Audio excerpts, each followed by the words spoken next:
inhlokondaba ifundeka ngolu hlobo. Intshumayelo yasentabeni abanoyolo. Amen.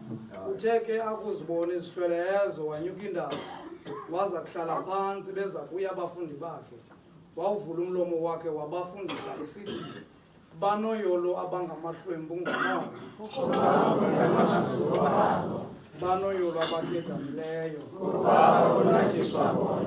Banoyolo abanobulali. Banoyolo abalambele banxanela ubulungisa. Banoyolo abanenceba. Banoyolo abahlambuluka inhliziyo. Banoyolo abaxolisi. Banoyolo abathutshiswa ngenxa yobulungisa.